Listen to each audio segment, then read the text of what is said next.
जम्मू कश्मीर के प्रमुख सचिव गृह Shri Chandrakar Bharti ji, special DG coordination police headquarter Shri Syed Javed Gilani साहब, commissioner secretary GAD Shri M Raju, divisional commissioner Kashmir Shri Anshul Garg, IG Kashmir Shri Firdi साहब, जम्मू कश्मीर प्रशासन के सभी वरिष्ठ अधिकारीगण, save youth save future foundation के हमारे साथी, टेरर विक्टिम फैमिली के सभी सदस्य, मित्रों, सबसे पहले मैं सभी टेरर विक्टिम्स को अपनी श्रद्धांजलि अर्पित करता हूं तथा उनके परिजनों को जिन्हें आज सरकारी नौकरी मिली है उनका अभिनंदन करता हूं। अभी 11 तारीख को जम्मू में 41 टेरर विक्टिम्स सहित कुल 82 परिवारों के निकटतम संबंधियों को नियुक्ति पत्र सौंपे गए थे। कल यही शाम को श्रीनगर के नौगाम पुलिस स्टेशन में जो हादसा हुआ था, दुर्भाग्यपूर्ण हादसा, उसके शिकार पुलिस और सिविल एडमिनिस्ट्रेशन के तथा एक सामान्य नागरिक जो टेलर थे उनके बच्चे को, 9 लोगों को नियुक्ति पत्र दिए गए थे। हम सब जानते हैं वह एक दुर्भाग्यपूर्ण घटना थी जिसने प्रभावित परिवारों सहित पूरे जम्मू कश्मीर पुलिस प्रशासन को झकझोर दिया था। उनके समर्पण और बलिदान को शब्दों में बयान नहीं किया जा सकता। मैं उन्हें श्रद्धांजलि अर्पित करते हुए उनके परिजनों के प्रति अपनी गहरी संवेदना व्यक्त करता हूं। जम्मू कश्मीर का पूरा प्रशासन उन शहीदों के परिवारों के साथ कंधे से कंधा मिलाकर खड़ा है और ये कोशिश की गई है कि सुख शांति और सम्मानपूर्ण जीवन को बिता सके। मुझे याद है इसी सभागार में आज से लगभग 13 महीने पहले कश्मीर डिवीजन के ढेर सारी ऐसी फैमिलीज जिन्होंने अपने परिजनों को आतंकवादी हिंसा में खोया था वो आए थे। काफी देर तक उनसे बातचीत मैंने की थी। उस समय मुझे ये अंदाजा नहीं था कि दृश्य ऐसा है। मुझे लग रहा था कि इसमें किसी को आतंकवादियों ने शहीद कर दिया। उस परिवार के किसी एक सदस्य को नौकरी मिल गई, 3 बच्चे थे, एक को नौकरी मिल गई, 2 बच्चे काफी परेशानी में हैं। उनको कैसे रिहेबिलिटेट किया जाए इस पर चर्चा है। अनेक साथियों से, खासतौर से प्रशासन के साथियों से करता था। जब पिछली बार अमरनाथ जी की यात्रा के पूर्व अनंतनाग हम लोग जा रहे थे नुनवान कैंप देखने। हम थे, आईजी कश्मीर थे और उस समय के डिविजनल कमिश्नर भी थे। तो save youth save future foundation के साथियों ने मुझसे कहा कि अगर थोड़ा समय आप दीजिए तो साउथ कश्मीर के टेरर विक्टिम फैमिली से आपको अनंतनाग में मिलवा दिया जाए। 1 घंटे हम लोग रुके थे और वहां जो कुछ सुना वो निश्चित रूप से दिल को दहलाने वाला था। एक बच्ची, उसने बताया कि मेरे पिता एसपीओ थे, आतंकवादियों ने उनकी हत्या कर दी, मेरे परिवार के लोगों ने भी हमको और हमारी मां को बाहर कर दिया और मेरी मां ने भीख मांग करके मेरा पालन पोषण किया। और छोटी थी उस समय, रिश्तेदार भी नहीं पूछते थे और जिन लोगों ने उसकी हत्या की वो जम्मू कश्मीर में सरकारी नौकरी पाकर आज शिक्षक बन गए। एक व्यक्ति खड़ा हुआ, उसने कहा साहब हमारे पिता को मारा भी, हमारा घर और हमारी जमीन भी कब्जा कर लिया आतंकवादियों ने। एक ने कहा कि साहब मैं दौड़ता रहा थाने पर, FIR नहीं हुई। तात्कालिक रूप से उसी सभा में हमने कुछ बातें कही और दूसरे दिन श्रीनगर आने के पश्चात सिविल और पुलिस एडमिनिस्ट्रेशन के वरिष्ठ अधिकारियों से बैठक करके ये तय किया गया कि ऐसे पीड़ित परिवारों को प्राथमिकता के आधार पर जो जेन्युइन केसेस हैं उनको सरकारी नौकरी दी जाएगी। जो पहले से ही नियम मौजूद है, जिनकी FIR नहीं हुई उनकी FIR कराई जाएगी, जिनकी प्रॉपर्टी आतंकवादियों ने जब्त की उन्हें मुक्त कराया जाएगा और भी सरकारी स्कीमों में इनके रिहेबिलिटेशन के प्रयास प्रशासन की ओर से किए जाएंगे। और मुझे खुशी है कि जम्मू कश्मीर प्रशासन के सभी साथियों ने बड़ी संवेदनशीलता के साथ इस काम को आगे बढ़ाया है और उसी क्रम में आज 39 टेरर विक्टिम फैमिलीज को और 39 मुझे लगता है पुलिस और ऐसे केसेस जिन्हें रिलैक्सेशन देना पड़ा होगा, जो खुद भी लंबे समय से इंतजार कर रहे थे, उनको नियुक्ति पत्र दिया गया है। मित्रों, जम्मू कश्मीर में आतंकवाद ने न केवल निर्दोष लोगों की जानें ली हैं, बल्कि इसने हजारों परिवारों को तबाह करने का काम किया है और परिजनों को दशकों तक दर्द भरी खामोशी, कलंक, गरीबी और गुर्बत में जीने को मजबूर किया है। पाकिस्तान समर्थित आतंकवाद और आतंकवादियों द्वारा की गई निर्मम हत्या के पीछे ऐसे घरों की अनेक कहानियां छिपी हैं जो कभी उन भयानक हादसे से उभर ही नहीं पाए। हर टेरर विक्टिम में उन बच्चों की कहानियां दबी पड़ी हैं जो माता पिता के बगैर बड़े हुए। ऐसे हर परिवार में उन बुजुर्ग माता पिता की दास्तां भी है जिन्होंने अपने अंतिम वर्ष उस इंसाफ के इंतजार में बिताए जो उन्हें कभी नहीं मिला। उन परिवारों में उस बाप का दर्द भी है जो नाइंसाफी पर रोते हुए अपनी आंखों की रोशनी गंवा बैठा। 30-30 साल, 25-25 साल तक व्यवस्था से निराश हुए लोग, इन परिवारों का कोई वजूद नहीं था, न उसे कोई समझता था। ये अवाम में रहते हुए भी शासन व्यवस्था की नजरों में नहीं आ सके, वो नजरों से बहुत दूर थे। इनकी फाइलें धूल खाती रहीं और अगर कभी कुछ कहा गया तो पूरा नहीं हुआ और परिजनों को उनके हाल पर छोड़ दिया गया था। आज उनमें से अनेक परिजन हम सबके बीच मौजूद हैं जो सालों और दशकों से इंसाफ का इंतजार कर रहे थे। मैं उनके बलिदान, संघर्ष और धैर्य को नमन करता हूं। ये सभी परिवार भारत माता के सच्चे सपूत हैं जो राष्ट्र प्रेम के शक्तिशाली भाव के साथ जीवन की चुनौतियों में भी डटे हुए हैं और आतंकवाद का मुकाबला करके अवाम को प्रेरित करने का काम किए। मैं एक परिजन के जज्बे को दिल से सलाम करता हूं। अगर पिछले 2-3 दिनों के कार्यक्रमों को देखें तो मुझे अत्यंत संतोष है कि हम बिना समय गंवाए उन सच्चे शहीदों के परिजनों तक जम्मू कश्मीर प्रशासन पहुंचने की कोशिश कर रहा है। प्रशासन के कंधे और उनके हाथों के सहारे का इंतजार जो कर रहे थे वो पिछले 2-3 दिनों में पूरा करने की कोशिश की गई है।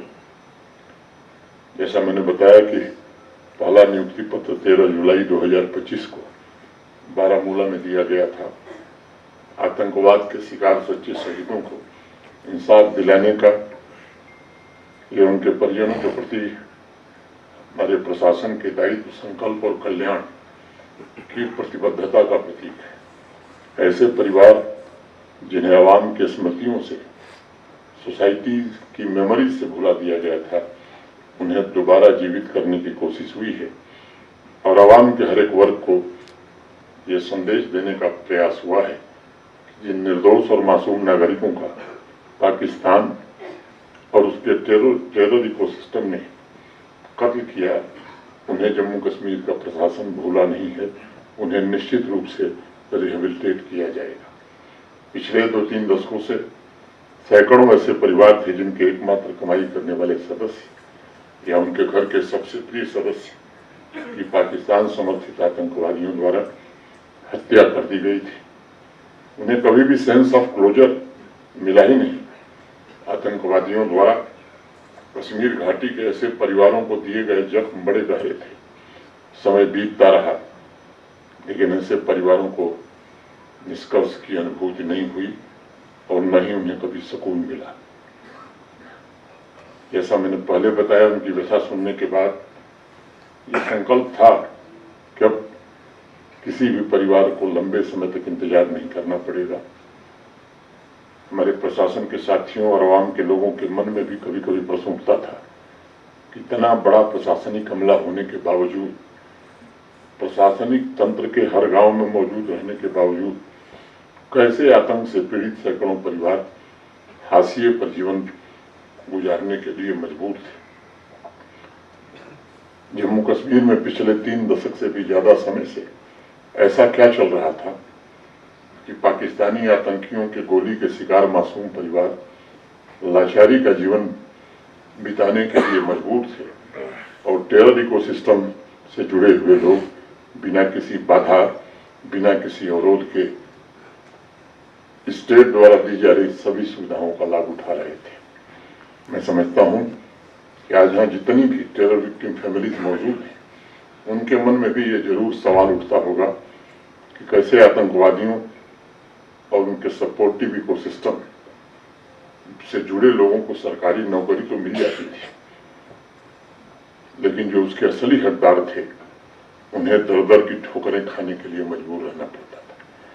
मैं समझता हूं कि इस बात से उन्हें ज्यादा पीड़ा और तकलीफ होती रही होगी कि जिसने उनके परिजन पर गोली चलाई, जिसने उनके परिजन की हत्या की, उस हत्या की साजिश में शामिल था, वह तो टेरर इकोसिस्टम के संरक्षण में आगे बढ़ता गया, लेकिन जिन्होंने देश के लिए कुर्बानियां दी, जो भारत माता के सच्चे सपूत थे, ऐसे हमारे सिविलियन जो शहीद हुए, गुर्बत में दिन पर दिन धसते चले गए।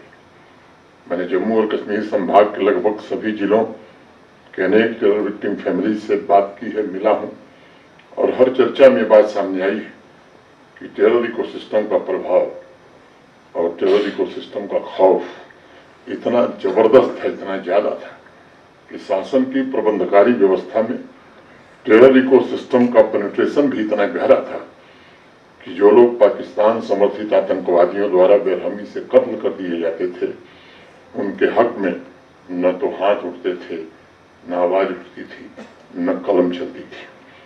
उन्हें न तो संवेदना मिलती थी, नौकरी मिलने का तो सवाल ही नहीं था।